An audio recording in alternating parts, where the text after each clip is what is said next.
Welcome to another edition of Metal Roots, and today I am very honored and excited to have with me Ralf Scheepers from Primal. Ralf, welcome to Metal Roots.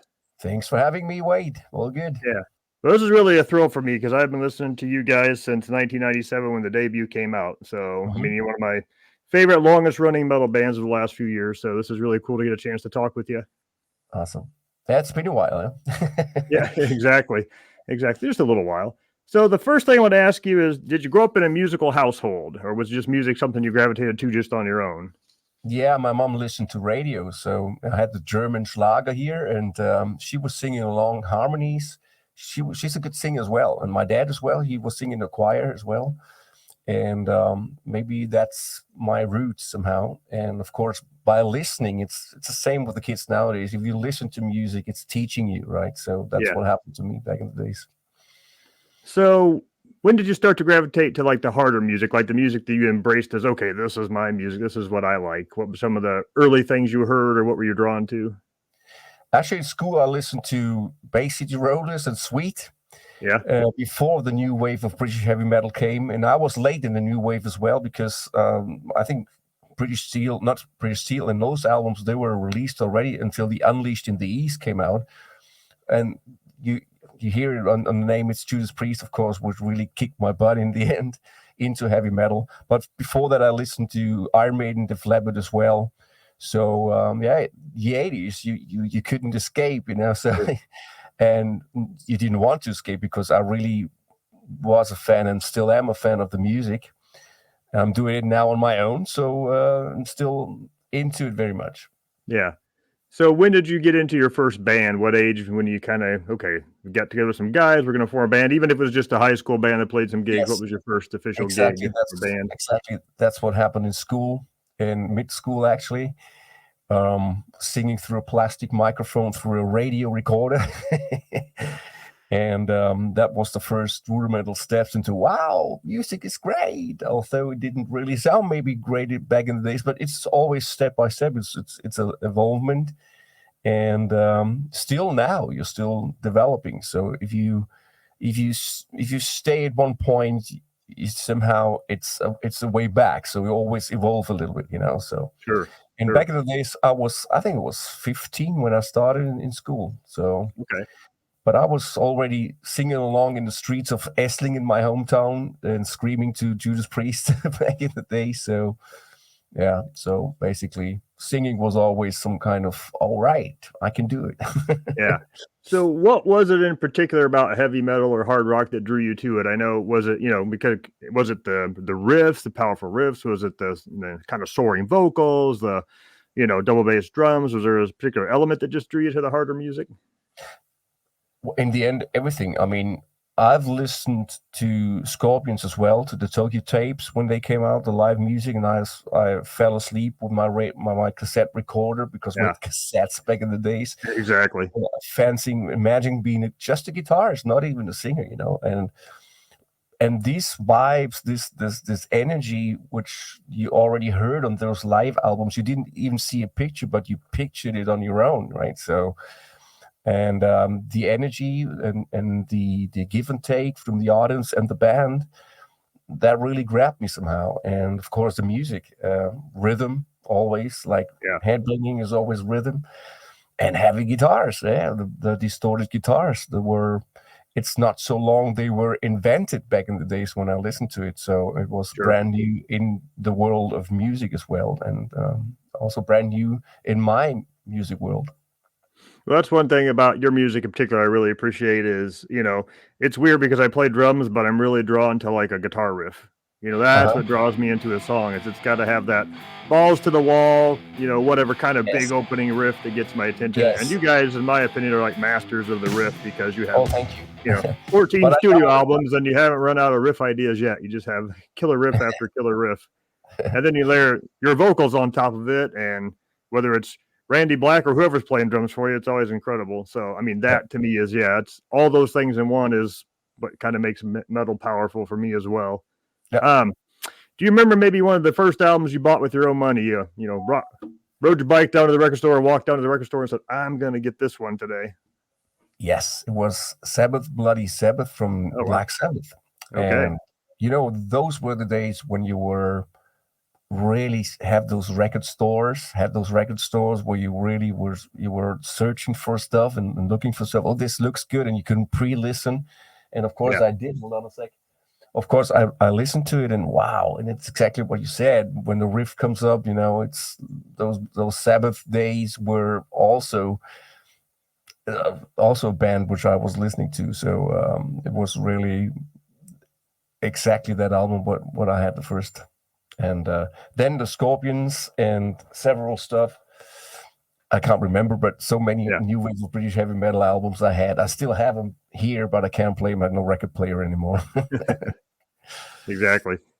But do you remember the first metal show that you went to, or hard rock show that was one of your favorite bands, and you finally got to see somebody live? Who was it? Yeah, this was really, I think it was Accept back in the days in Munich when my second band I joined. We were just we were driving to the Munich Hofbräuhaus, and they played in Augsburg. And we said, "Hey, Accept is playing," and we saw the show, and it was also the energy. It's so great. And that was basically one of the first lives. Yeah. Okay. Now I know earliest back I know that you've recorded music as Tire and Pace, the first thing you ever actually recorded. Yes. And how old were you when that was done? Yes, I was 17, late 17. Oh, wow. And that was my third band, actually. My first band, you couldn't, the school project wasn't a band, but my first band was also with other guys from the high school. We were friends from my football club and so forth. And that was my first band called Voltage. And then there was the Stuttgart band Beast of Prey. There was back in the days you had those, where you could grab those piece of papers where they were looking for a singer, and I said, well, right, yeah, maybe I just call them. The Beast of Prey sounds interesting for me, and just listen to the sound. And we didn't record anything. We just had some live shows and some school aulas. Yeah. And then my first recording band, Tire and Pace, they heard me. They already had a singer, but they wanted, like they said, upgrade. It's not coming from my point of view. And they asked me if I want to join them.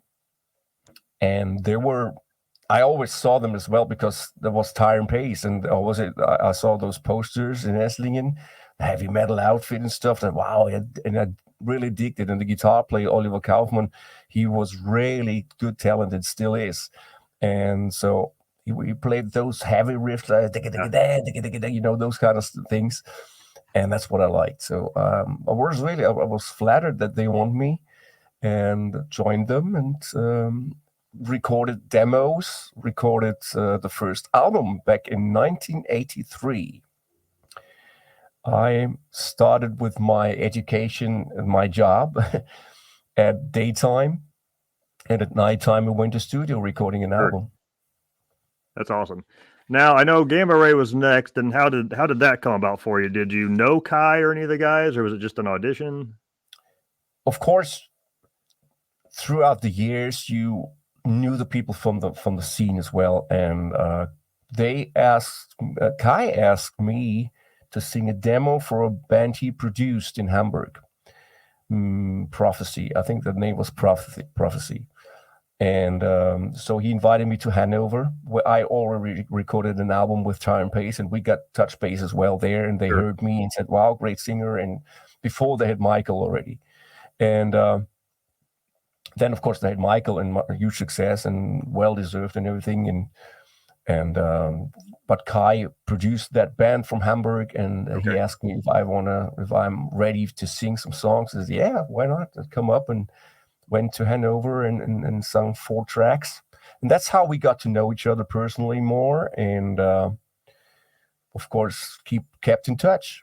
Sure. And then I heard that he left Halloween, and I called him up. Hey, what's up? And he said, I was thinking about you, Ralf, too. So maybe let's join forces and start something. And that's what we did in 1987. 1987, I drove up to Hamburg with my car, meeting Kai, and we met every weekend and recorded songs and demos. And Very that cool. was already the productive phase where the first songs for Heading for Tomorrow were written, basically in Kai's feather, and he was the main composer, of course. Yeah, that's awesome. So obviously, I mean, you love Halford. I know did you audition for Judas Priest? That was later, way later. Okay. And I never auditioned. So they just wrote me a letter. I still have, Okay. and they told me that I'm one of the top whatever, and they're very interested. But then 2.5 years went by, and that was already after Gamma Ray, because I told them, hey, listen, I did this application with Judas Priest, and if they want me, I might go. Yeah. Which is not good for the chemistry in the band, of course. But we already had some problems here and there with the other guys singing their own songs. And Ralf, you have to move to Hamburg, because I was living like 800 miles away from Hamburg. Oh, wow. Okay. And they wanted me to move up to be productive, which I understand, because back in the days we did not have the chance to swap files like we do nowadays. Yeah. Now you can really record an album, somebody living in Australia and I'm living in Germany. But that was not the case back in the days. It was the early 90s. And they wanted me to move up to Hamburg. And I said, listen, guys, I have my job and I don't want to quit my job. I have my family here in France. So can we just continue like we had? And then the discussion went up. And then basically there was one evening of discussions, and basically it was an accident that we separate ways. Because in the end nobody knows why it happened, so it just happened. So then I picked my stuff and went from left Hamburg, up my rehearsal stuff. But we got in touch a month later on the phone and said, hey, come on, we're good buddies and let's keep it like that. And so that's always the case, because Kai is just a wonderful person, Dirk as well, and the other guys in Gamma Ray as well. So we had no problem at all afterwards, and still we don't have. So that's why I'm still joining them nowadays. Yeah, no, that's great. So obviously, you have a voice that's in that higher register. You can sing low, but obviously you're known probably for your higher screams and things. So who were some of your early influences vocally? Besides, obviously maybe Halford or Dickinson or somebody, but are there others? Yes, obviously Tate, Dickinson, and Halford, of course, and Dio. Once again, if you listen to so much stuff, and you have your own voice box, so you cannot, and you don't want to copy somebody. That's never my intention. But I found out that I could do the high notes. It's called the high belting falsetto, the forced falsetto belting, and it worked. So why not using it? Yeah. And this sound is similar. It's like a guitar tone, which is similar, but they're different players. So I have the sound as well, but I'm a different singer. Yeah. Well, I'm a sucker for your style vocals, and those kind of vocals are my favorite overall in heavy metal. So I'm glad you do it.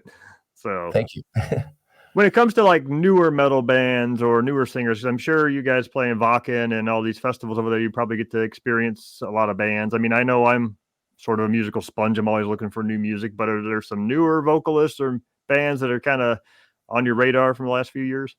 Yeah, absolutely. Disturbed. Brand new also, like, Five Fingers Death Punch. It's a different style, but I like the music. I like the energy and everything. Yeah. And there's loads of great singers out there doing also my kind of thing, the style. Sure. Like, once again, they also listen, and listening teaches a lot. And it's great talents out there. Absolutely. And great bands like Five Fingers Death Punch, Metallica still, and Disturbed is great nowadays for me. I like the energy. Yeah. And of course, the new Saxon came out, and I like it. I have to agree. Yeah. I think Saxon's been on fire for like the last 20 years. They haven't put out a bad album, True. And Biff's still doing it at 73 and belting out those vocals, and amazing. Yeah, absolutely. That's cool. Yeah, in fact, they're going to be near here in in May, I think, and Uh-huh. I'm got to make sure I go because Saxon doesn't get to the States that much. So you know, Yeah, it's the same with us. It's not so easy. Like fans are always writing, "Hey, listen, I'm fed up. You never come to the US," and I said it's not so easy. I mean, no, and this is not whining; it's the truth. You lose a lot of money before you go there. You got to sure, see the lawyers to get an interview for the embassy and to get your working visas, social yeah, security numbers, and everything. You lose a lot of money before you touch soil. sure, So that's somehow it's doable. We went there. It's just a little bit of an effort now after the pandemic, which is yeah, now gladly over. But we also had this health issue in the band, so there things still have to first have to somehow line up again and go the regular base yeah. way, and then we'll see what's happening with the States as well.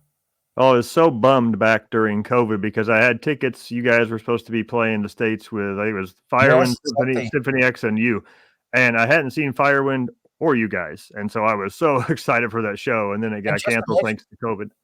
just imagine the visas were already ordered, so Yeah. we lost money for nothing too. So that's the case. You always have to go up front like 4, 5, 6 months before you go there Right. to do your homework to go there. Yeah. Well, you guys are still a bucket list for me. So I got to see Yeah, you someday. you yeah, know, we will be there, promised. awesome.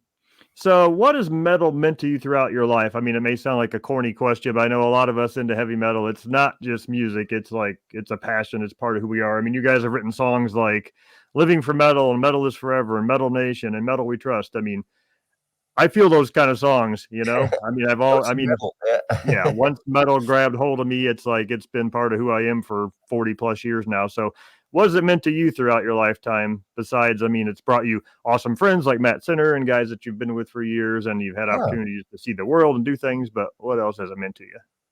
At the beginning, it was a lifestyle. I mean, I had those leather jackets and jeans and denim and leather. It's a Saxon song as well, right? So, and exactly that's what happened to me as a kid with long hairs, which I still had back in the days. I hear you. Yeah, and, and you can still see the photos in gamma ray still. And yeah, so there was a lifestyle, going out during the week and on weekends after the job, hanging out with friends and listening to metal stuff and always comparing stuff like, did you hear this? Did you hear that? Oh yeah, and I heard this and that. So we swapped ideas and bands, of course. And yeah, that was actually was the inner circle of friends, buddies back in the days were listening to metal, and so we were somehow a clique. exactly. Now, I don't know how it was in Germany, but here in the States, it was 1991, 92, whenever kind of Nirvana broke and then grunge started to kind of be the big thing and metal just like disappeared and it was out of vogue Same. here. And I didn't know if that happened there too. Yeah, exactly the same. It Okay. happened to the entire world. Yeah. Yeah, because I always felt like, Germany's kind of been like a stronghold for metal. At least to me, it seems that way. But maybe that's just because I know all the German bands. But maybe if you Yes, live there, is it sort of a popular style, or is it still kind of like an underground thing? it was and is. I mean, Germany, the venues are packed. They're sold out again, and they were always were well um, visited. That's what you say, because I think this healthy, basic amount of fans are always there in heavy metal. I think they're the truest fans in the world in terms of somehow worshiping one style Mhm. or liking one style. Sure. Because like we said, it's not only the music, it's the entire attitude and everything they still dig, and of course they value the music, and that's the great stuff. So that's a good thing, and those fans are also buying CDs and albums Sure. and are true fans, and that's, I think you don't have this in other genres, which I Yeah. don't know, but I don't think so. I think in Maybe America, the only thing that maybe comes close is, country music is very popular here. And yeah, I think that's the closest thing to sort of like metal fans. People who are into country are like really into it, and they have this Nashville Country Music Fan Week where it's this big thing and thousands of people come. And so I think that's the only other genre I can see that comes close to the fanatical fanaticism or yes. whatever of the fans. I mean, pop music is popular, but it's like plastic fast food. Sorry, Yeah, don't want to. yeah, I'm not a person which is bashing another genre or whatever, because everything has its right to be there. Otherwise, it mhm, wouldn't be successful, right? So it's no makes no sense if it's popular to bash it. No, and I also like it sometimes. So, but it's somehow so fast. It's yeah, always like every other day there's another song, and not entire albums. That's what we still do. right, And the market in heavy metal never really adapted to this. Of course, we release singles, and we release loads of singles before the big release of CDs to just tease the album, right? So, but it's never this one song hit and one hit wonder right. in metal. So, what do you think you can contribute your long career to in metal? Because I know so many bands have come and gone. I mean, we've got the ones who've been around a long time, your Iron Maidens, or your Judas Priest, your Saxons. But for the most part, I think for newer and up and coming bands, it's hard to have a career past 2 or 3 albums anymore. So, what do you think you contribute your longevity to? I think it's the own will to do it, the own hunger, which is never somehow disappearing.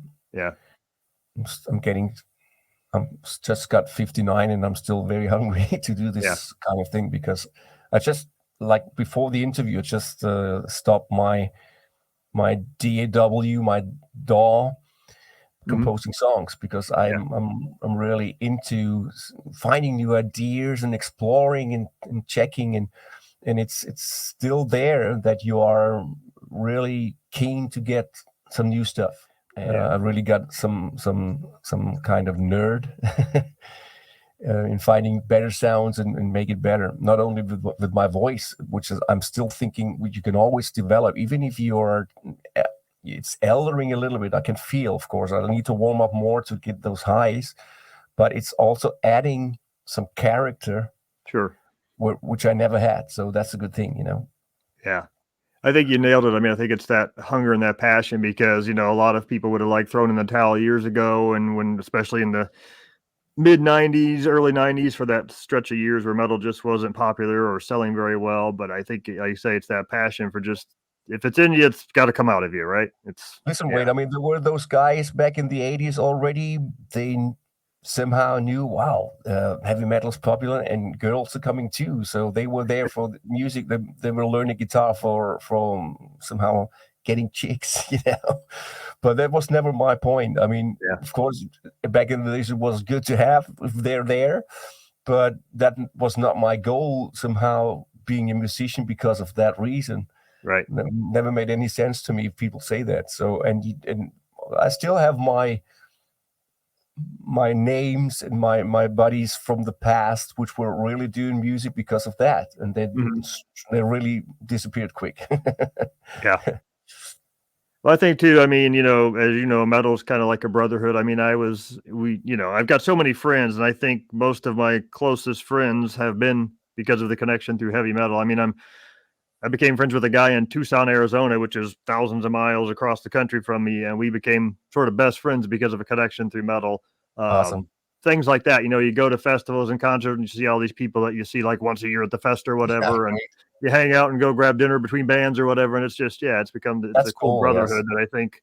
Again, I don't know that other genres have that kind of connection and brotherhood that I think metal has. So that's true. I think that helps too. It's like I think you have a rabid fan base, which helps. You know.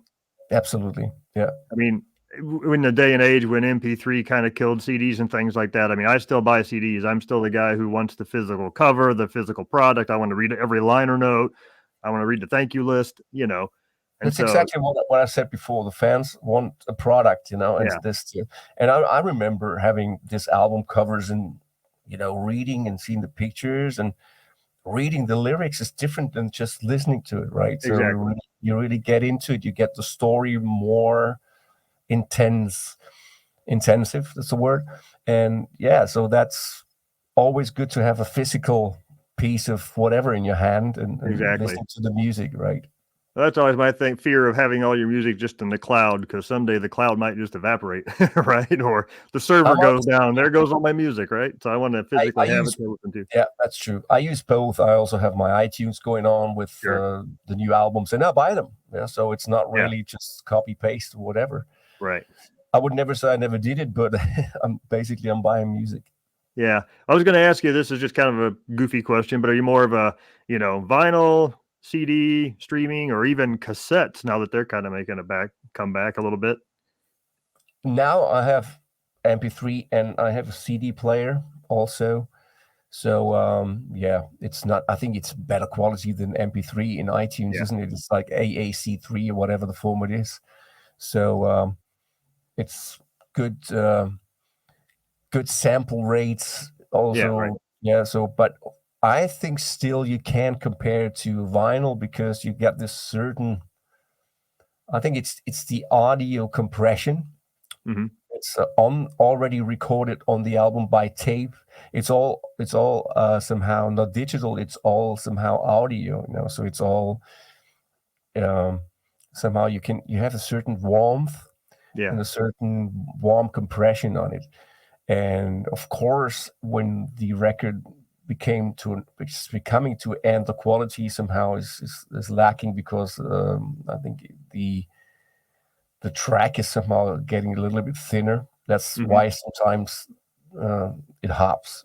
But anyway, I mean, remembering those Sabbath, Bloody Sabbath from Black Sabbath,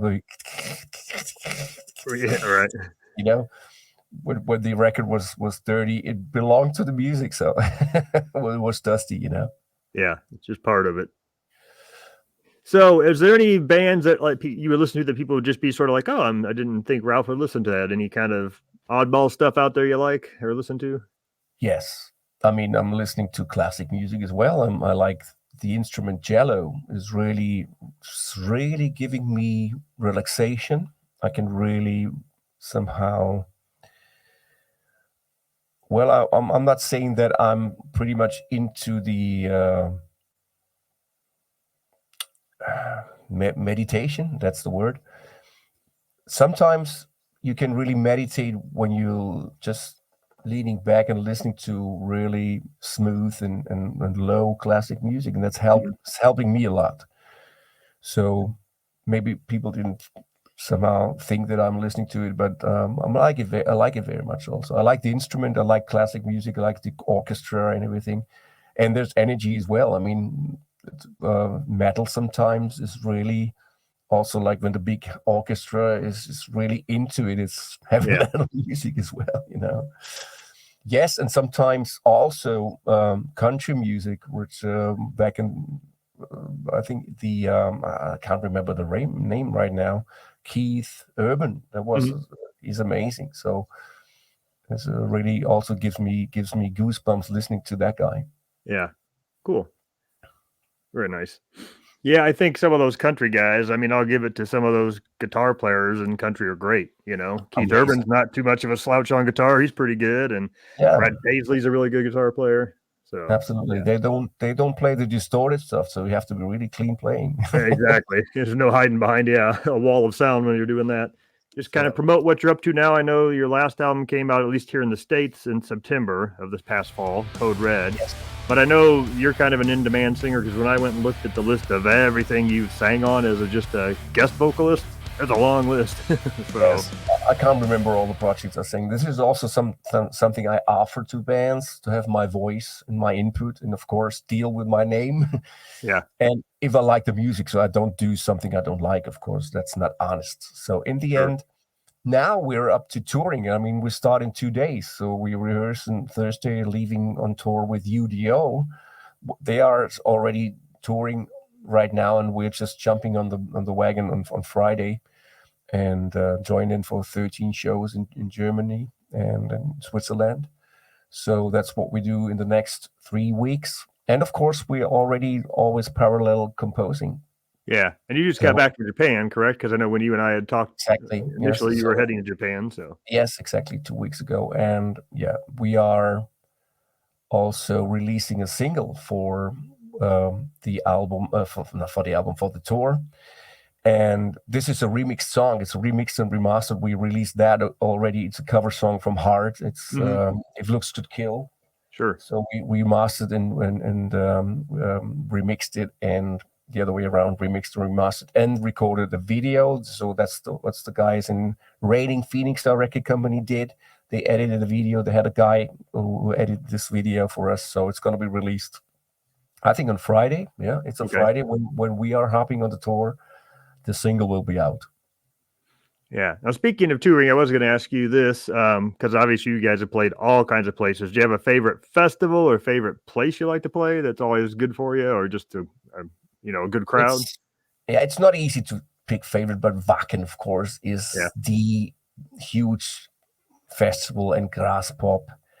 And I remember doing the Monsters of Rock in Sao Paulo, which was also huge and big back in the days. So those big festivals, they have something, but also the club shows where you can just touch base with the fans. And that's what I think every musician says, because it's just the truth. It's you have both of it, and you like both of it.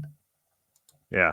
Have you found, in this day and age, because COVID changed the world, but even before that, like with the streaming and things, it was making it a little more difficult for musicians to just kind of do what they do, right? So have you found for you guys, things are still fairly successful, or do you struggle to fight against the tide of, well, there's not as many tours, there's not as many venues, or? Yeah, we can't complain. We're still happy and lucky. We go to Japan and Tokyo is filled, so that's great, so we can't complain. So. That's great. Whenever we now play in Germany together with Udo, of course, they're sold out shows, and that's a good sign. That's awesome. Yeah, here you were talking about Disturbed earlier. They played here maybe a month ago at our big Civic Arena in town, which seats like 10,000. They sold it out, which was great because really since COVID, shows have been pretty lean here in terms of big arena shows. But for them to come in and sell it out was pretty awesome. But I think things are starting to pick up because just even in this area in the next few months, we've got Saxon coming, we got KK's Priest coming, we have Firewind, we have Camelot and Hammerfall are doing a little package tour in the U.S. So finally, seems like things are kind of getting back to where they used to be. Yeah, it's interesting because last year everybody was in South America. This year in the early, let's say January, February, everybody's in Japan. Yeah. And now everybody's heading to the US. We don't, but like I said before, we're working on something with our tour management. Now you guys, I know you guys have played Prague Power in the USA. Have you only played that just once? I think it was twice. Okay. Twice, yeah. So, okay. But that's unfortunately, I've missed you both times. So yeah, because that for the States, that's one of the best fests going because it really caters to sort of the most of the European metal bands. When Glenn always tries to bring over bands that a lot of times it's their first time playing the States. That's true. That's what we did. Yeah. Yeah, so he gets some unique shows. I've seen so many killer bands, and it's because of that festival. I would have never seen them otherwise. Yeah. So yeah, I appreciate that fest. But there are other fests starting to pop up in the U.S. like that. There's one called Mad with Power that I think it's going on maybe year 5 or 6 this year, and he's got Anthem coming, the Japanese metal band, which I don't think they've been to the United States for like 35 years, and he's got them coming for that fest. So awesome. That's kind of a big deal. And then there's one in March called Hell's Heroes that's got a pretty big, diverse lineup of all kinds of metal bands. So yeah, we're starting to see all these little fests pop up and get sort of those kind of mid-tier metal bands and things, which is cool because we haven't had those opportunities. So awesome. Well, hopefully you guys will get back here, and I'll have to make it the next time. Same, yeah. It's but it's all like I said, when we're going there, it's always like 3-4 weeks, and this needs to be scheduled and everything, and you've got to be well prepared for that. Yeah. Well, Ralf, I want to tell you thank you very much for doing this. I know you're a very busy guy, and I appreciate you carving out some time. I know it's nighttime there, so thanks for taking time tonight to do this. It's like I said, it's really been an honor to talk to you because honestly, you can ask my wife. Primal Fear is one of my favorite bands. She hears you guys all the time. So wow, say hello. Thank you.